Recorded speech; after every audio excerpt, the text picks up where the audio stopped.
Good day, boxing fans. Saturday in Osaka, Japan, we're having a big double header going there, and there's two very exciting fights on the card.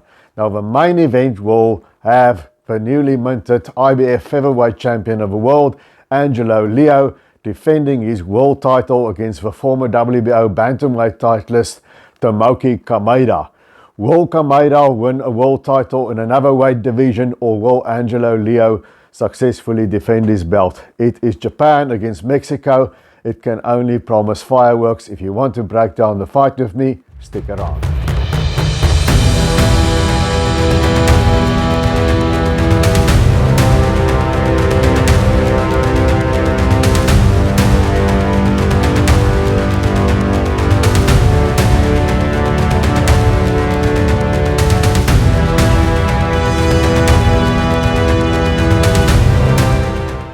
In his last fight, Angelo Leo delivered what I thought was the knockout of the year of 2024 when he knocked Luis Alberto Lopez stone cold with a left hook from hell in the 10th round in a fight that was very close and became the new IBF World Featherweight Champion.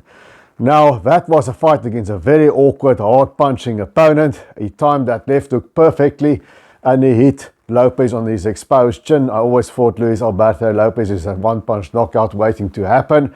I didn't think Angelo Leo would do it, but did it, he did.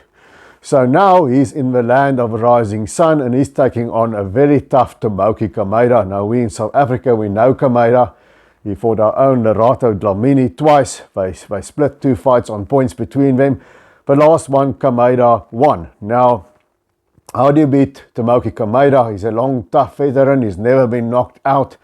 But he has been outpointed. And the way you do it, like Dlamini did it, is just using a combination of work rate and footwork. And in the first fight, Dlamini was very, very busy with his jab, mixed in the uppercuts for right hands as the fight wore on. And he put Kameda in a hole on the scorecards and he got over it. Now, in the second fight, Kameda just basically pulled finger. You know, he put his foot on the gas. He started earlier, he was more consistent with his work rate, and he managed to get the more powerful shots in and get over on the cards against Dlamini. Now, is that going to work against Angelo Leo? Now, Angelo Leo, he can fight different styles. He can fight on the back foot, he can box and move a little bit, or he can be aggressive, fight coming forward, like he did there against Lopez, and that worked for him there. Now, what should he do against Tomoki Kameda? I think Angelo Leo, he'll need to be a bit careful. Tomoki Kameda is a physically strong little fighter. He's imposing, he comes forward. He's not a mover, he's more or less flat on his feet. He can hand back and hit you coming in, or he can put on the pressure and come forward. But he's not a swarming pressure fighter. He's a calculated fighter. He picks his shots. He's very accurate with his shots, the finger, and he's got a very good chin. You know, I don't think Leo will be able to do what he did against Lopez and knock him out with a hook like that. I think Kameda can take it, you know, and he keeps his hands up. Although he's not the slickest guy around defensively, you can hit him. Now, what I think Angelo Leo needs to do this time around, he needs to concentrate more on his jab. He needs to start fast, right? Because that's one thing about Tomoki Kameda. He tends to be a slow starter and becomes stronger as a fight wore on. So I think Angelo Leo, he's got to go out there and he's got to throw a few combinations against Tomoki Kameda and see if he can move him back. I'm thinking he's going to battle to move Kameda back. Kameda, as I said, not a one-and-done puncher at the weight, but physically strong. And then he just needs to box him, maintain a high work rate, steady stream of jabs, throw your combinations and step around Kameda. For Kameda, he's got to do what he did against Lerato Dlamini, number one. He's got to, in a rematch, he's got to start a lot quicker. He's got to get out of the blocks and do what he does, but he needs to do more of it. Whereas Leo can be a busy fighter and Kameda, not so much. Now, I struggle to see Tomoki Kameda being able to hurt Angelo Leo, because that's what he's going to need to do. He's going to need to have Angelo Leo looking uncomfortable like he did in the rematch of Dlamini, make him hit the canvas. Kameda likes the rough stuff. He comes in with a bit of elbows in the head as well. So he's got to ruffle Angelo Leo and make him look uncomfortable so that his punches look better to get over on the judge's scorecard.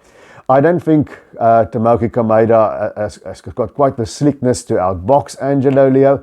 He's going to have to put on the steady pressure, make Angelo Leo uncomfortable and land the harder shots.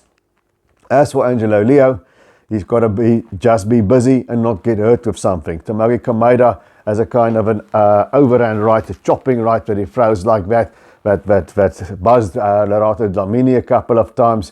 Angelo Leo's got to watch out for it. Tomoki Kameda has got hometown advantage. Kudos for Angelo Leo for traveling to Japan. Very few American champions do that. But as I've always said, if you are going to travel, go to Japan. The boxing fraternity there is an honest fraternity. You can win a close decision.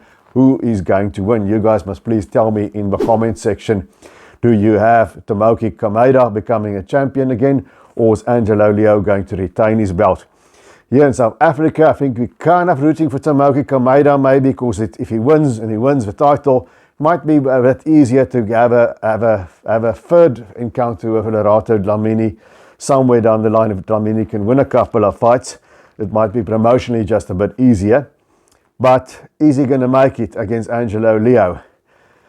To me, my gut feel, well, for what I see watching both fighters, I just don't think Tomoki Kameda as a featherweight is not going to knock the guys out. And if he were to knock them out, he's going to have to set up quite a little bit more, be busier with his hands. And I don't think he's got the engine to win enough rounds. He hasn't got the work rate to win enough rounds, and not enough work rate to set up a stoppage or a knockout. He's going to have to fight outside himself Saturday against Angelo Leo to win this fight. This is going to take a special performance, and if Angelo Leo can handle not being in the States, traveling to Japan, it's a much shorter flight from the US to Japan than it is from South Africa to Japan. I think he should be able to use his better speed and better work rate to beat Tomoki Kameda. So I'm thinking Angelo Leo, I can't see him getting the stoppage like he did against Lopez. Kameda is solid, he's like a tank, he's a rock solid fighter. So I'm going Angelo Leo by a unanimous decision here over Tomoki Kameda and retain his title. But let's see what happens. I think it's an interesting contrast of styles. I think it will be a good fight. So that's why I'm going in the main event. I'm going to make a video and leave the card here at the end of this video for the other main supporting bout or co-main event, which is also very interesting. But until I see you guys again, remember to keep those hands up.